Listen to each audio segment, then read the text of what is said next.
ខ្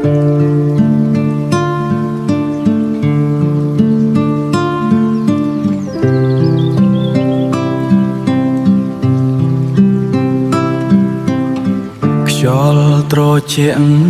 ប៉ះណាលើមុខព្រឹកនេះពន្លឺថ្ងៃរះលើប្រាសាទចាំងចាំង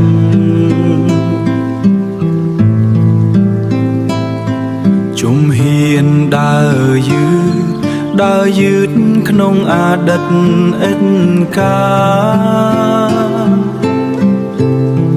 សំឡេងបេះដូងដូចភ្លេងស្ងប់ស្ងាត់អង្គរវត្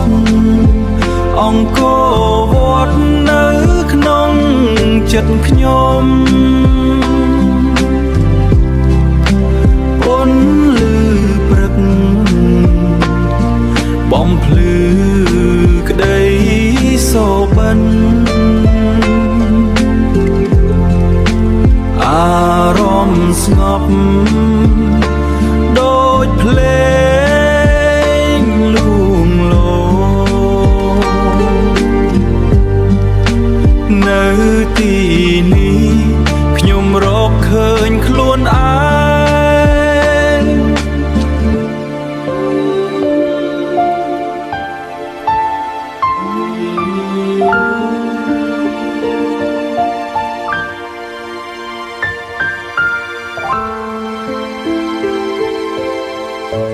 អង្គរវ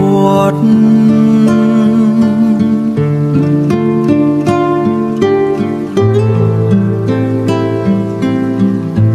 អង្គរវត្ត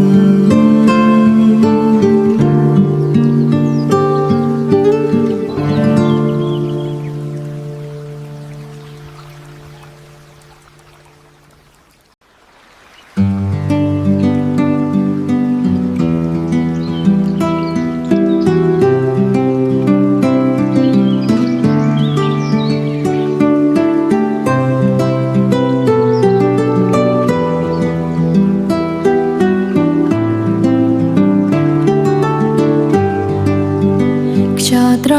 ជាងប៉ះលើមុខព្រឹកនេះ